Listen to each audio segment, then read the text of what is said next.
안녕하세요. 서울대학교 환경대학원 교수 윤순진입니다. 지난 시간에 세계는 지금 친환경 발전 시스템으로 재편 중이라고 말씀드렸는데요. 기억하시나요? 그만큼 각 나라에서 에너지 전환을 이루기 위해서 발빠르게 움직이고 있는데요. 많은 국가들이 에너지 전환의 중요성을 알게 되면서 에너지 전환 관련 산업은 세계 주요 산업들 중 하나로 여겨지고 있어요. 이런 세계적인 흐름과 함께 우리나라도 에너지 전환을 진행 중인데요. 안전하고 깨끗한 에너지를 위해서 원자력 발전과 석탄 화력 발전을 줄이고 2030년까지 재생 가능 에너지 전력을 20%까지 확대하기 위해서 노력 중이랍니다.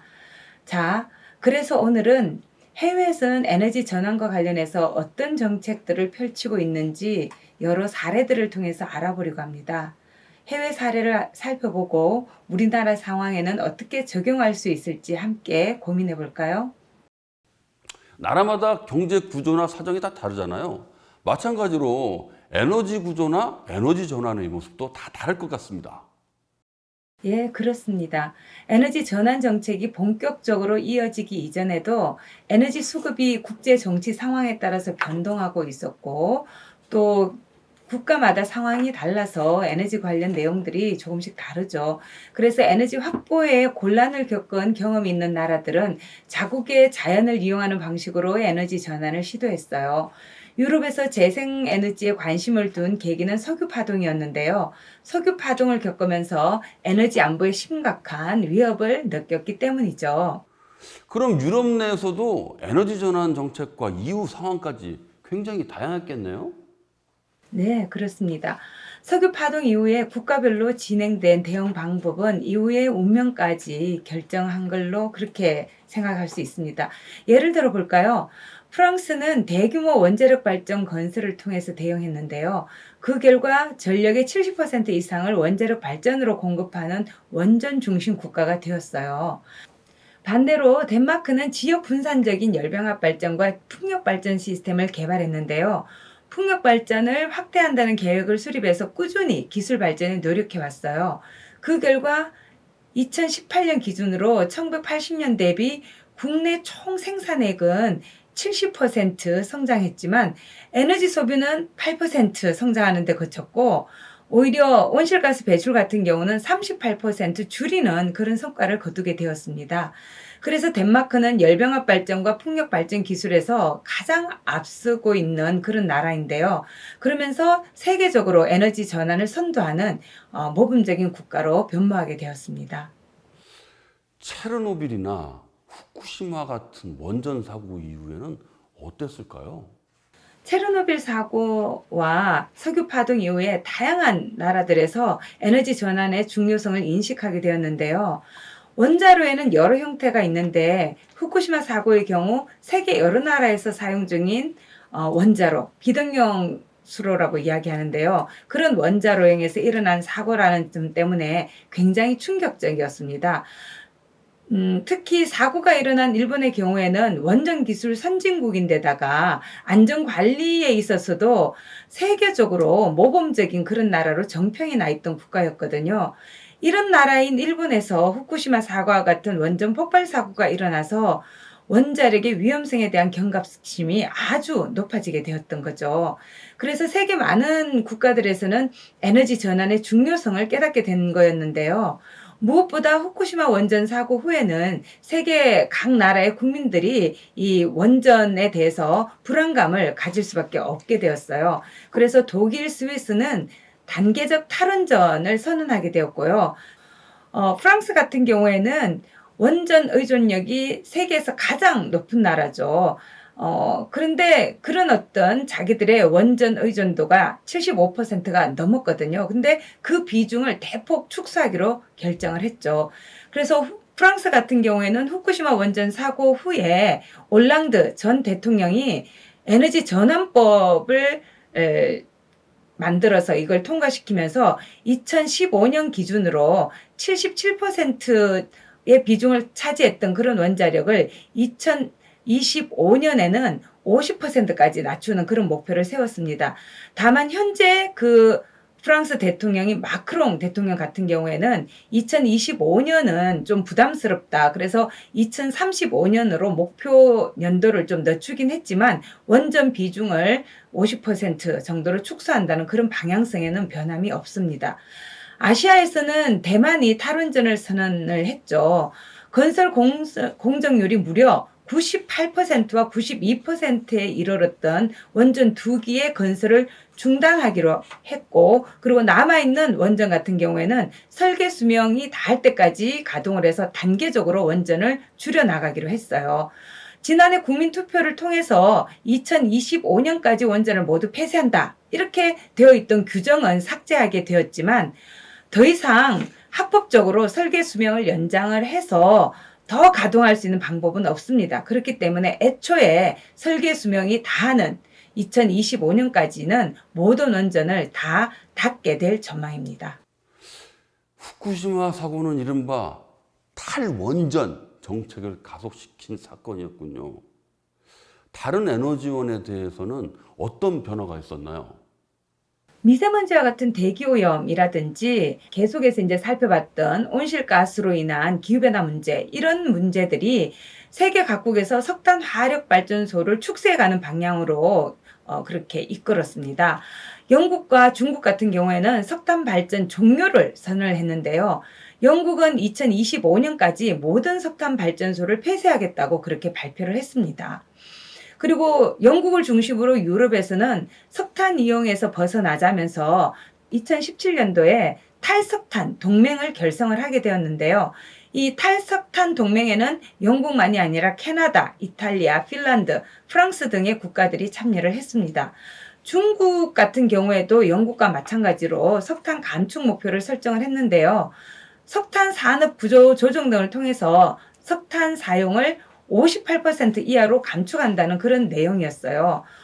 노후된 석탄광과 발전소를 조기에 폐쇄하기로 그렇게 결정을 내린 거죠. 그렇다면 탈원전, 탈석탄을 선언한 나라들은 앞으로 재생에너지 비중을 점차 늘려가겠네요. 네, 그렇습니다.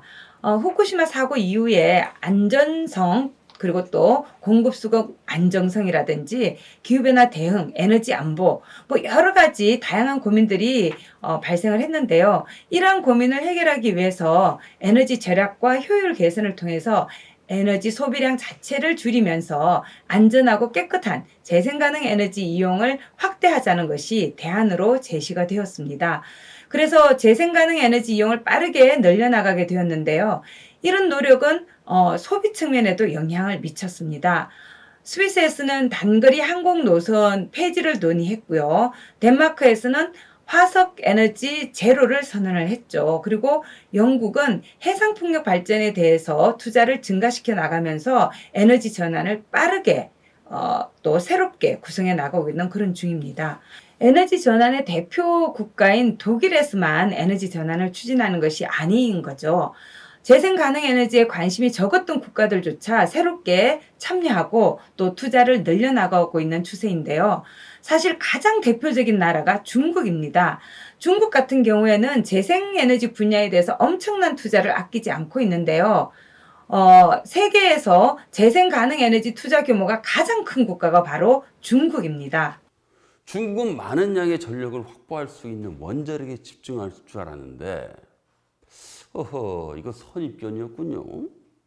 급격하게 성장하고 있는 경제를 생각하면 필요한 전력량이 워낙 많기 때문에 사실 아직까지 원전을 포기한다, 이렇게 선언하지는 않았습니다. 그런데 수많은 발전 시설과 발전소로 인해서 환경오염이 너무나 많이 발생을 하고, 이 환경오염의 피해자가 사실은 1차적으로 중국 자국민들이죠. 그래서 재생가능 에너지 산업이 갖는 산업으로서의 잠재력이라든지 일자리 창출 효과, 이런 것과 아울러서 이 환경오염 저감 효과, 이런 것들 때문에 중국에서는 재생에너지에 대해서 꽤 많은 공을 들이고 있습니다. 중국의 풍력 에너지 이용은 무서울 정도로 빠르게 성장하고 있는데요. 더불어서 세계 최대의 태양광 발전 국가로도 부상하고 있습니다. 그리고 이걸 입증하듯이 세계적으로 태양광 시장을 장악한 기업도 바로 중국 기업인데요. 화석연료 감축에 있어서는 중국의 의지가 어느 나라에도 뒤지지 않고 있습니다. 유럽연합은 어떻게 지금과 같은 재생에너지 선진사회에 진입했을까요? 유럽연합은 회원국들이 공동의 목표를 가지고 함께 협력해서 에너지 전환 노력을 추진하고 있는데요. 에너지 안보 강화라든지 에너지 시장 통합, 에너지 효율성 제고, 저탄소 경제로의 전환, 또 에너지 산업의 경쟁력 제고라는 그런 전략들을 바탕으로 하고 있습니다. 2013년부터 2020년까지 유럽 국가들은 재생 가능 에너지 공급 목표를 설정했는데요. 이때 개별 국가들의 법 제도를 통해서 달성할 수 있는 목표를 개별적으로 설정을 해요. 그래서 에너지 공급을 개별 국가에서 적정하게 목표치를 정하도록 그렇게 되어 있는데요. 그래서 EU 국가들 같은 경우에 재생가능 에너지 공급 확대 목표는 각 국가가 수행할 수 있는 범위 안에서 고려를 하고 있기 때문에 국가마다 목표가 다 동일하지는 않고 다른 그런 모습을 보이고 있습니다. 하지만 유럽 국가들은 EU 지침이 제시하고 있는 수준의 그 수준을 준용하거나 보다 의욕적으로 설정하고 있는 그런 상황입니다. 이 공동 목표를 가지고 재생에너지 사용 확대와 에너지 효율을 앞장서고 있는 점은 참 대단해요. 이러한 결정을 하기는 쉽지 않았을 것 같은데 독일을 비롯한 다양한 나라들이 이와 같은 결정을 내릴 수 있었던 원동력이 있을까요? 그것은 바로 국민들의 관심과 지지 또 적극적인 참여에 있다고 볼 수 있습니다. 앞에서 언급했던 것처럼 기후변화 문제라든지 후쿠시마 원전 사고가 에너지 전환을 가속화시킨 그런 외부 요인이라고 볼 수 있는데요. 중요한 것은 사회의 에너지 소비가 일으키고 있는 환경 문제라든지 사회 문제를 얼마나 심각하게 생각하고 있는지, 또 발생하는 그런 비용을 얼마나 국민 모두가 지불할 용의가 있는지, 또 그로 인해서 발생하는 다양한 변화를 감수할 의지가 있는가, 그게 굉장히 사실 중요한 문제인 거죠. 독일의 경우가 바로 그 국민적인 어떤 관심과 지지, 참여가 얼마나 중요한지 그걸 보여주는 사례라고 볼 수 있는데요. 국민들이 변화를 감수하겠다는 그런 의지와 적극성을 굉장히 강력하게 내보였던 거죠. 그래서 독일의 사례는 우리가 본받을 만한 필요가 있다고 생각을 합니다. 구체적인 사례 중에 독일 외에 또 다른 사례가 있을까요? 그럼요. 몇 가지 사례를 살펴볼까요? 네덜란드의 항구 도시인 로테르담은 수많은 선박들이 오가는 곳인데요. 1인당 평균 탄소 배출량이 30톤에 가까울 정도로 엄청난 양을 배출했다고 합니다. 세계 평균 탄소 배출량이 1인당 4.6톤 정도니까 그에 비하면 어마어마한 양이라고 할 수 있겠죠. 이에 노테르담은 탄소 배출량을 줄이고 에너지 효율을 높이려고 했는데요. 이걸 위해서 친환경적인 도시를 만드는 계획을 수립하게 되었습니다. 이때 탄생한 것이 바로 스마트 항만입니다. 스마트 항만은 친환경적인 항만을 만드는 것을 뜻하는 그린포트에서 시작을 했는데요. 이걸 위해서 스마트포트 연구소를 설립하기까지 했어요. 항만의 효율성을 높이기 위해서 대규모 바이오매스를 활용하고 있는데요. 이뿐만이 아니고 사용하지 않은 항구와 근무를 재정비했다고 해요. 버려진 공간을 인공섬이나 녹지대로 활용하고 친환경적인 주거 공간으로 재탄생시켰다고 하네요. 이렇게 로테르담은 지속 가능한 항구 도시로 탈바꿈하기 위해서 혁신적인 사고의 정책을 펼치면서 에너지 허브로 발돋움하고 있습니다. 와, 대단하네요. 야, 그런데 로테르담은 항구 도시로 규모가 컸기 때문에 가능했던 것이 아닙니까? 로테르담 같은 규모의 도시도 있지만 작은 도시들에서도 이런 움직임이 있어요. 오스트리아의 변방에 무레크라는 아주 작은 시골 마을이 있거든요. 무레크 지역은 에너지 전환과 관련해서 전 세계적으로 주목을 받고 있는 그런 마을이에요. 그 이유는 마을 사람들이 직접 참여해서 바이오 에너지를 활용을 해서 에너지 자립 마을을 이루었기 때문인데요. 아, 잠깐. 에너지 자립 마을이 무엇입니까? 에너지 자립마을은 에너지 문제에 대해서 인식을 가진 주민들이 자신들이 소비하는 에너지를 스스로 해결하려는 그런 의지를 가진 마을이라고 할 수 있어요. 자립마을의 주민 공동체는 에너지 자립도를 높여감으로써 환경, 경제, 사회적으로 에너지의 지속 가능성을 달성하고 있는데요. 우리나라에서도 에너지 자립마을이 있습니다. 추진 동기에 따라서는 주민, 시민사회가 주도하는 그런 주민, 시민사회 주도형 에너지 자립 마을이 있고요. 정부가 주도하는 정부 주도형 저탄소 마을로 분류할 수 있는데요. 다시 오스트리아의 경우로 돌아간다면 무레크 같은 경우에는 주민, 시민사회 주도형 에너지 자립 마을이었습니다. 이 마을은 에너지 시민성을 갖춘 마을 지도자가 주민들과 함께 재생 가능 에너지 기술을 직접 선택해서 에너지를 생산하고 있는데요. 제가 방금 에너지 시민성이란 그런 말씀을 드렸는데 에너지 시민성이란 좀 뒤에서 살펴보겠지만 에너지를 사용함으로써 발생하고 있는 다양한 환경 문제, 사회 문제 그런 문제들에 대해서 관심을 가지면서 좀 더 윤리적인 그리고 책임 있는 방식으로 에너지를 소비하자. 그리고 그렇기 때문에 우리가 사용하는 에너지는 우리 스스로 생산하자. 그런 어떤 책임감을 가지고 스스로 에너지 소비를 줄이면서 재생 가능 에너지 이용에 참여하는 그런 어떤 시민의식을 지닌 분들을 우리가 에너지 시민이라고 이야기할 수 있고 그런 어떤 그 품성 덕목들 이런 걸 우리가 에너지 시민성이라고 이야기할 수 있습니다. 무레크 지역은 석유 의존도가 사실 높았는데요. 이 석유 의존에서 벗어나기 위해서 재생가능 에너지를 활용하기 위해서 노력을 했던 거죠. 그리고 농촌이라는 지역 특성을 살려서 다양한 그 회사를 몇 개 설립을 했는데요. 크게 3개의 회사로 이야기할 수 있습니다. 이 3개 회사는 무레크 마을 전체의 전기, 난방, 수송 에너지를 책임지고 있는데요. 세 회사를 통해서 무레크는 바이오 에너지 순환 시스템을 갖춘 그런 마을로 탈바꿈하게 됩니다. 무레크가 이와 같은 회사를 설립한 이유가 무엇이었을까요? 과거에 석유 파동과 곡물 가격 폭락으로 인해서 식량과 에너지 수급 문제로 골머리를 앓는 경험이 있었기 때문입니다. 무레크에서 필요한 총 에너지는 약 9만 메가와트 아워 정도인데요.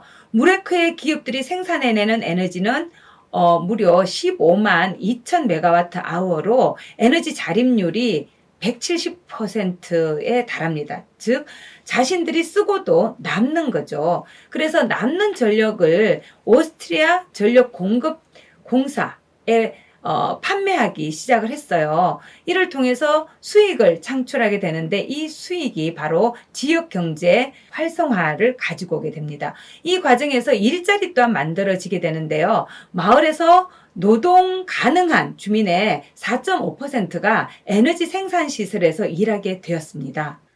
지역 환경이 개선되고 경제 활성화까지 이룰 수 있어서 재생 에너지로서의 전환이 참 매력적으로 느껴집니다. 네.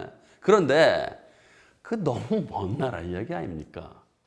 글쎄요. 그렇다면 우리와 이웃 나라인 중국의 사례를 한번 살펴보면 어떨까요? 중국은 경제개발지구 건설을 통해서 재생에너지 산업을 성공적으로 육성한 사례로 꼽히고 있는데요.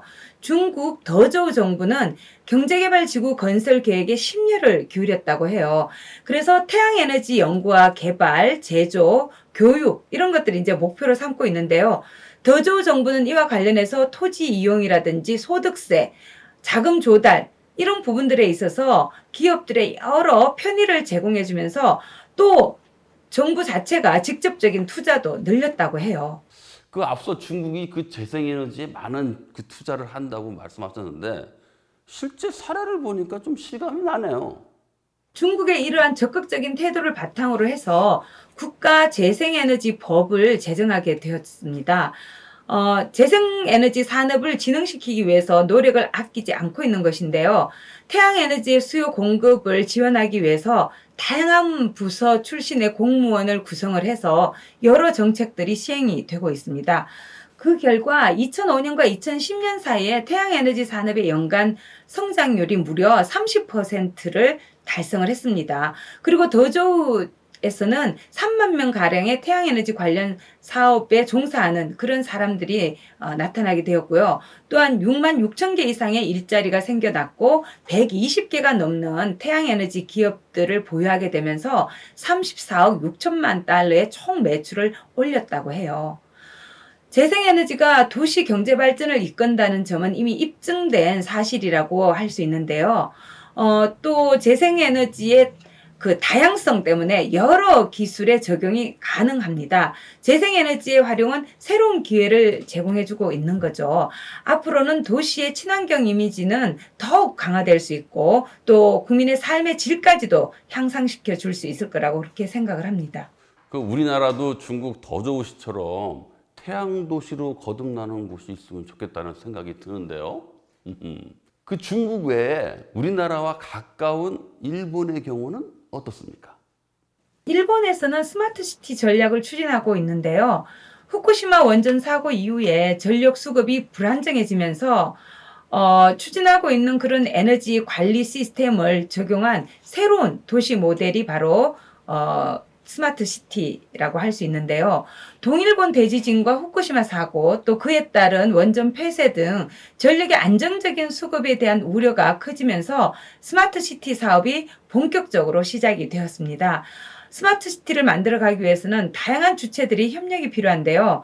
기술과 서비스 개발자, 도시 개발과 관리, 또 주민과 기업들의 연계가 중요하다고 보고 있어요. 세계 최고 수준의 스마트 시티 성공 사례를 만들어내자 그런 목표를 가지고 스마트 그리드를 이용하게 되었는데요. 스마트 시티는 사회 환경, 경제 가치를 고려해서 진행이 되고 있는데 재생 가능 에너지와 차세대 자동차를 연결해서 도시 에너지 매니지먼트 시스템을 만들어가고 있어요.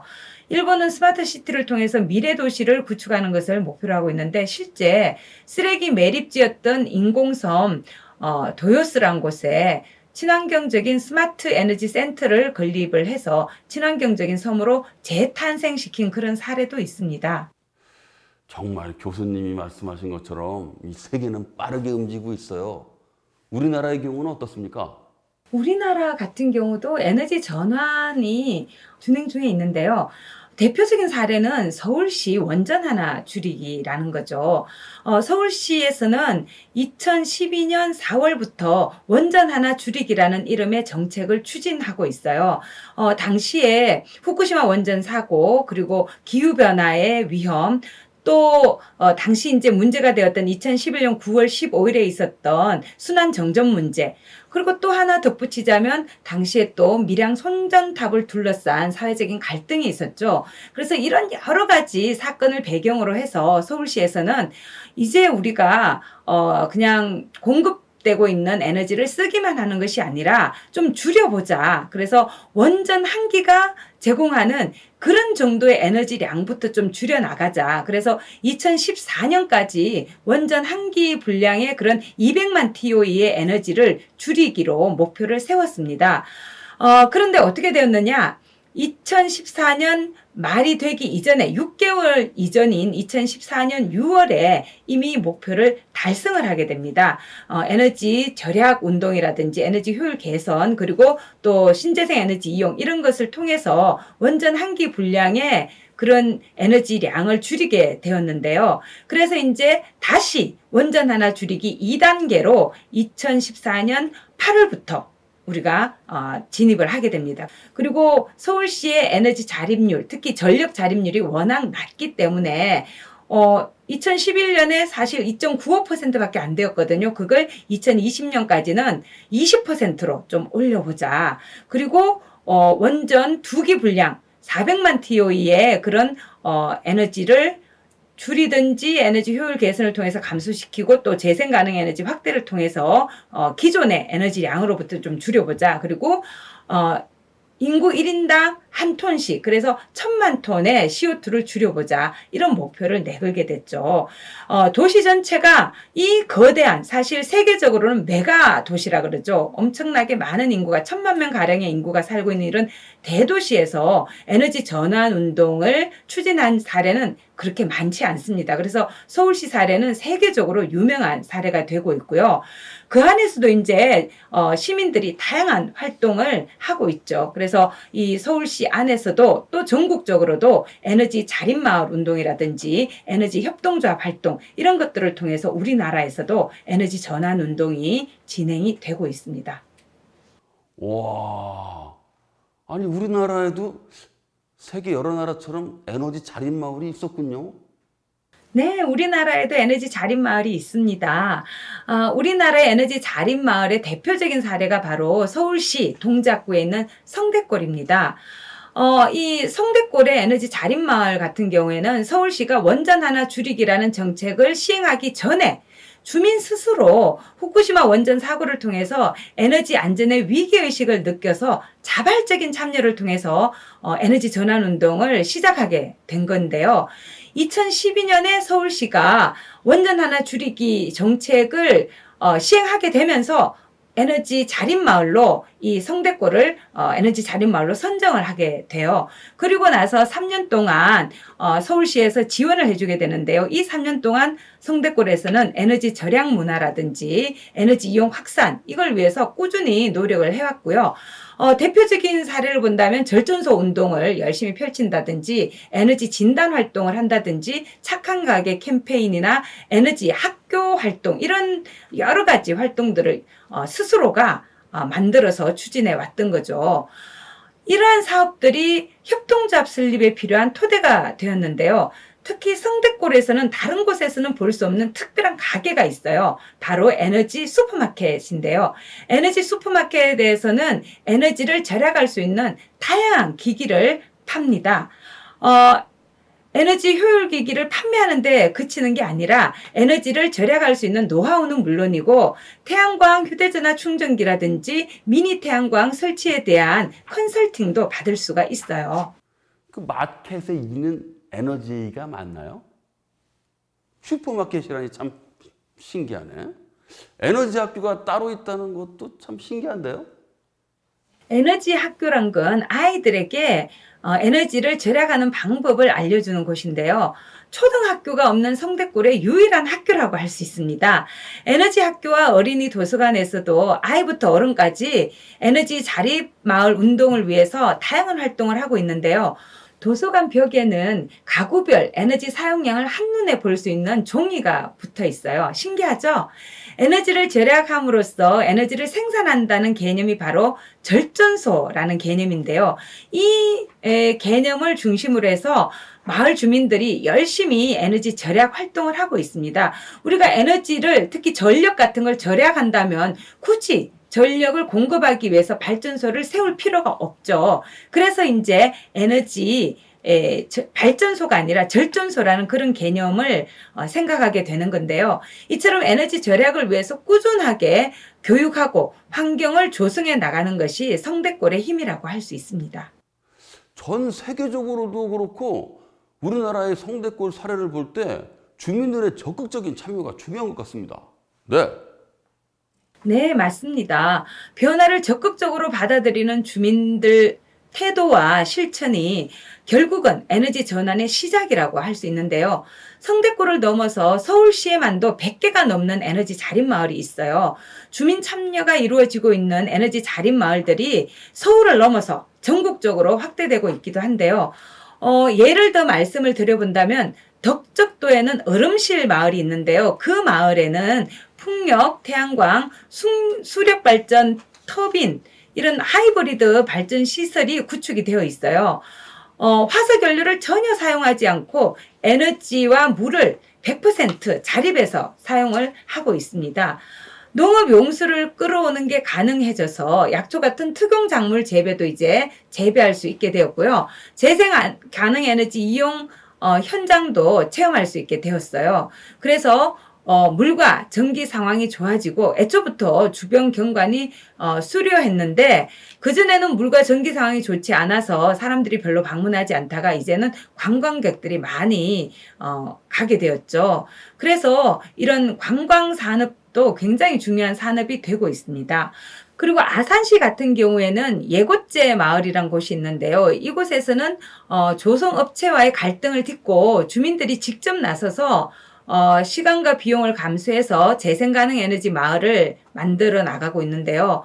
마을 주민들은 오로지 아이들이 행복한 마을을 만든다는 목표를 이루기 위해서 태양광 패널을 각 지붕에 설치하게 되었습니다. 마을 주민들의 적극적인 참여를 통해서 화석연료 사용 제로 에너지 자립 마을로 거듭나게 되었는데요. 이러한 사례가 전국적으로 우수한 사례로 각광을 받으면서 이 마을을 벤치마킹하기 위한 그런 견학들도 이어지고 있습니다. 저 교수님, 그런데 우리나라에서도 에너지 자립마을이랑 그 에너지 협동조합이 있다고 하셨는데, 에너지 협동조합은 뭡니까? 에너지 협동조합은 친환경적인 재생에너지와 관련된 사업을 진행하는 협동조합이라고 이야기할 수 있습니다. 협동조합은 시민들을 에너지 소비자가 아니라 에너지 생산자로 참여하는 그런 기회를 제공해주고 있는데요. 개인이나 일반 기업의 태양광과는 달리 주민들이 참여해서 이 조합원이 되고 이 조합원들이 태양광 발전을 공동으로 소유하게 되는 거죠. 조합원들은 출자금을 내서 재생에너지 발전 설비를 설치하게 되고 또 운영에 필요한 경비를 마련을 하게 됩니다. 그리고 그 과정을 통해서 수익이 발생을 하게 되면 그 수익을 나눠 가지게 되는 거죠. 그래서 모든 조합원들은 태양광 시설의 소유자이면서 출자금의 규모와 상관없이 협동조합의 의사결정에 동등하게 참여할 수 있는 그런 권리를 행사하고 또 거기에서 발생한 수익을 공동으로 투자한 만큼 나눠 갖는 그런 협동조합입니다. 아까 말씀드렸던 성대골의 경우에 마을살림협동조합, 국사봉중 생태에너지전환 사회적 협동조합, 성대골 에너지 협동조합 등 협동조합을 잇따라 세우면서 다양한 에너지 사업에 나섰는데요. 협동조합은 사실 하나의 그 사업체라고 볼 수가 있어요. 그래서 그냥 시민들이 그냥 내가 쓰는 전기를 아낀다. 그런 어떤 에너지 절약 활동에 머무르는 것이 아니라 한 발 더 나가서 옥상 거치형 미니 태양광 DIY 키트라 그래서 do it yourself라는 건데요. 너가 스스로 작업을 해라 이런 뜻이죠. 그런 어떤 그 제품을 만들어서 그런 걸 이제 사업한다든지 또는 에너지 교육 활동을 한다든지 또 다양한 어떤 도시 재생 사업에 참여한다든지 이런 여러 가지 사업을 추진하고 있어요. 이와 같이 전국 시민발전협동조합 연합체에 따르면은 2018년 11월 기준 208개 에너지 협동조합이 우리나라에 설치가 되어 있다고 합니다. 협동조합은 에너지 시민의 참여를 조직하고 자력으로 초기 자금을 조달을 해서 지속 가능한 발전 사업을 구축하는 데 효과적이라고 할 수 있습니다. 발전 사업으로 인해서 이익이 생겼을 때 그 이익이 특정 대기업이 아니라 시민 공동의 몫으로 귀속된다는 점이 사실 굉장히 독보적인 매력이라고 할 수 있죠. 이런 모델은 덴마크와 같은 유럽 국가에서도 지역 단위 에너지 전환에서 큰 역할을 했습니다.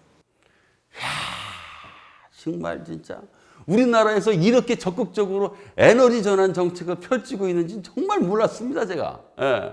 그럼 혹시 에너지 전환을 위해 그 도시 규모의 큰 사업도 시행하고 있는 곳이 있습니까? 예, 뭐 그런 곳이 있다고 할 수 있는데요. 혹시 대전에 가보신 적이 있으신가요? 대전광역시는 에너지 자족형 스마트 에너지 제로 도시를 조성하고 있는 중입니다. 어딜 가더라도 태양광 패널을 발견할 수 있는데요.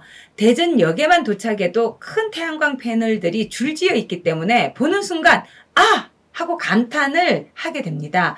그만큼 놀라울 정도로 적극적으로 정책을 펼쳐나가고 있는데요.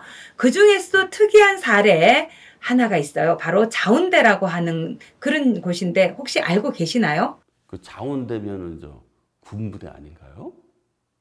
네, 맞습니다. 대전시의 에너지 자족형 스마트 에너지 제로 도시 조성 계획의 일환으로 지역 군부대 시설인 자운대 부대도 달라졌는데요. 부대 내 옥상과 주차장에 태양광 발전소를 설치했어요. 도심에 설치된 태양광 발전소 중에서 국내에서 최대 규모라고 볼 수 있어요. 최대 규모 도심형 태양광 건물이 바로 이 자운대에 있는 거죠. 군부대 태양광 건물이요? 어구 쉽지 않을 텐데요. 네, 아무래도 군부대이기 때문에 군부대 특성상 각종 규제가 많아서 사업 진행이 쉽지 않았는데요. 하지만 이 자운대가 시 정책에 워낙 적극적이고 분명한 지지를 보내줬고 또 적극적으로 참여했기 때문에 이런 성과를 이뤄낼 수 있었습니다. 김해시 경우에도 폐기물 소각 시설을 친환경 에너지 타운으로 변화시켜 나가기 위해서 주민들이 적극적으로 참여하고 있는데요. 폐기물 소각 시설 내에 친환경 에너지 타운을 만드는 일이 일어나고 있습니다. 김해시에서는 시가 운영하고 있는 폐기물 소각장과 스포츠 시설 옥상에 환경부 지원을 받아서 태양광 발전소를 건립하고 있는 중인데요. 기피 시설로 인식되고 있었던 폐기물 소각장을 김해를 대표하는 도심형 친환경 에너지 타운으로 거듭나도록 하기 위해서 노력하고 있는 중이죠. 소각시설에서 나오는 폐열을 그린하우스와 클레이 아트 체험관에서 사용하고 또 태양광 발전소를 조성하고 있는데요. 여기에 더해서 생태 체험 공원과 산책로도 만들고 또 복합 스포츠 센터와 마을 문화 센터도 운영을 해서 마을 주민들이 여가와 문화의 공간으로 또 복지를 누릴 수 있는 그런 시설로 만들어 나가고 있는 거죠. 전국에서 처음으로 도심 한복판에 들어서는 소각 시설인 만큼 이런 다양한 시도를 통해서 주민 갈등도 해소하면서 또 친환경 에너지 타운으로 거듭난다면 굉장히 모범적인 사례가 되지 않을까 그렇게 개인적으로 기대하고 있습니다. 소각시설에서 사용되는 폐열이 활용된다니 참. 에너지도 서로 자체적으로 주고받을 수 있으면 참 좋을 것 같은데요. 예, 좋은 생각입니다. 그런데 사실 에너지는 서로 주고받을 수 있습니다. 아까 잠깐 일본의 스마트시티 이야기를 하면서 언급한 적이 있는데요. 스마트 그리드를 국가 간 전력망 단위로 확장한 게 있어요. 그게 바로 슈퍼 그리드라는 게 있는데요. 슈퍼 그리드는 국경을 건너서 이어지는 전력망을 구축합니다. 특정 국가에서 만들어낸 전기를 다른 나라에서도 끌어다 쓸 수가 있게 되는 거죠. 예를 들어서 한국의 날씨가 좋지 않아서 태양광 발전량이 너무 적다면 바람이 강한 몽골의 풍력 발전으로 만들어낸 전기를 사용할 수 있도록 해줍니다. 각 나라의 특색에 맞는 에너지원들을 서로 주고받을 수 있다니 굉장합니다. 슈퍼그리드는 또 어떻게 사용되고 있나요? 슈퍼그리드의 대표적인 사례는 유럽인데요. 현재 전 세계적으로 추진되고 있는 대표적인 슈퍼그리드는 북유럽 슈퍼그리드, 중동 슈퍼그리드, 남부 아프리카 슈퍼그리드, 동북아 슈퍼그리드 등이 있어요. 이 중에서 북유럽 슈퍼그리드가 가장 활발하게 추진되고 있는데요. 노르웨이나 스웨덴, 덴마크, 벨기에, 룩셈부르크, 네덜란드, 아일랜드, 프랑스, 영국, 독일 이렇게 유럽 10개국으로 2009년부터 슈퍼그리드 프로젝트를 추진하고 있습니다. 이러한 전력망을 바탕으로 유럽 국가들은 멀리 떨어진 나라하고도 전력을 사고 팔 수 있게 된 거죠. 재생에너지의 단점 중 하나가 발전 방식에 따라서 전력 생산량이 크게 오르락 내리락 한다는 점인데요. 슈퍼그리드를 구축을 하게 되면 전력 거래를 통해서 이런 재생 가능 에너지의 가능성이라고 하죠. 이런 단점을 보완할 수가 있게 됩니다. 슈퍼그리드는 2014년 영국, 프랑스, 북유럽 간 연결이 완료되었는데요. 2050년까지 아프리카 북부 사하라 사막까지 연결하는 초대형 에너지망 사업을 추진하고 있습니다. 슈퍼그리드가 있으면 에너지 전환 정책이 빠르게 진행될 것 같은데 우리나라는 어떻습니까? 아쉽게도 우리나라를 포함한 동북아시아는 아직 구체적으로 이런 슈퍼그리드 사업이 이루어지지는 못했는데요. 경제적으로 부유하고 기술력이 높은 지역인데도 슈퍼그리드 논의가 그렇게 적극적이지는 않습니다. 다만 1980년대 후반부터 러시아의 수력, 몽골의 풍력과 태양광 에너지를 한국과 중국, 일본에 공급하려는 그런 논의는 있었는데요. 만약 이런 구상이 실현되면 국가들이 자국 내 원자력 발전 시설을 줄이는데도 도움이 될 수 있습니다. 그리고 재생에너지를 최대한 활용할 수도 있는데요. 이런 방식을 통해서 미세먼지나 온실가스 저감에도 기여할 수가 있겠죠. 동북아시아는 고도로 도시화된 지역이라서 환경 개선 효과도 크지 않을까 그렇게 생각해 볼 수 있는데 세계적인 열강들의 이해관계가 얽혀서 갈등이 심한 지역이기 때문에 동북아의 정세를 안정시키는 그런 효과도 기대할 수가 있을 것 같아요. 동북아 슈퍼그리드는 현재 1차 사업 단계로 한중일 3국의 전력망을 연결하는 작업이 추진되고 있고요. 2016년 우리나라의 한국전력과 중국의 국가전력망공사, 일본의 소프트뱅크, 러시아의 로세티 이런 4개 기업이 양해각서를 체결하고 타당성 평가를 위한 연구를 진행했는데요. 상업성이 충분하다는 그런 결과를 발표하기도 했습니다. 동북아 슈퍼그리드를 통해서 에너지 분배와 수급이 안정적으로 이루어졌네요. 뭐 그런 측면이 있을 수도 있는데요. 이외에도 이제 재생에너지 활용을 최대한 끌어낼 수 있는 그런 효율성이 다소 증가한다고 볼 수 있습니다. 우리가 심각하게 여기고 있는 지구온난화, 뭐 다르게는 기후변화라든지 또 미세먼지 문제 이런 데 대해서도 우리가 대응을 할 수가 있게 되겠죠. 미세먼지가 심각한 그런 상황에서 에너지 절약은 물론이고 슈퍼그리드처럼 국가 간 협력을 통해서 에너지를 어떻게 활용할 것인지에 대해서도 좀 더 깊이 있게 고민할 필요는 있을 것 같아요. 더불어 세계 여러 나라들과 우리나라 성대국을 같이 적극적으로 국민들이 참여해서 에너지 협력을 이뤄 나가야 되는데요. 우리들은 잘 몰랐지만 전 세계적으로 재생에너지 산업은 시작 단계를 이미 벗어나서 정착을 향해서 달려나가고 있습니다. 아직은 생소한 분야이고 시행하기에는 개선해야 될 점들이 많아서 적극적인 실행에는 어려움을 겪고 있긴 하지만요. 우리나라도 세계 흐름에 맞춰서 차근차근 이런 어려움을 극복하면서 재생에너지 산업 환경도 개선하고 이를 통해서 경제 성장도 이뤄 나갈 수 있으면 좋을 것 같습니다.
에너지로 바꾸는 세상.